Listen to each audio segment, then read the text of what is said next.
Yeah, Colonel, we got lots of cops. This is an active shooting. A night of celebration turns violent after a party in Hillsboro ends in gunfire. Good evening and thanks for joining us here for the 5 o'clock news. I'm Ward Jolles. That shooting happened at an event venue near Intel's campus in Hillsboro late last night. Hillsboro police say 3 teens were hurt and sent to the hospital. Fox 12's McKenna Marks is joining us live near the scene of that shooting with more. McKenna. Yeah, good evening, Ward. Well, there are still a lot of unanswered questions about what happened last night, but Hillsboro police have confirmed that that shooting took place at Northwest Events and Environment here along Northeast Century Boulevard in Hillsboro late last night.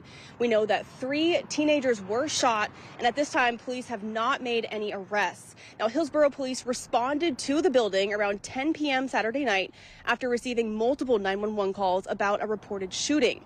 When officers arrived, they found 3 teenagers with gunshot wounds. Take a listen to this dispatch audio where you can hear a responding officer describing the scene.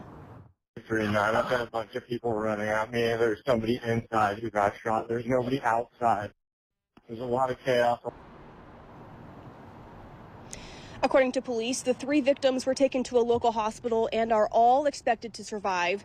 There have not been any arrests yet, but according to police, detectives are actively pursuing leads. Police are asking anyone with information on this shooting to get in touch with them right away. Now, I'm told by somebody who attended this event last night that this was a quinceañera. I checked in with Hillsboro police and they are not able to confirm that detail at this time.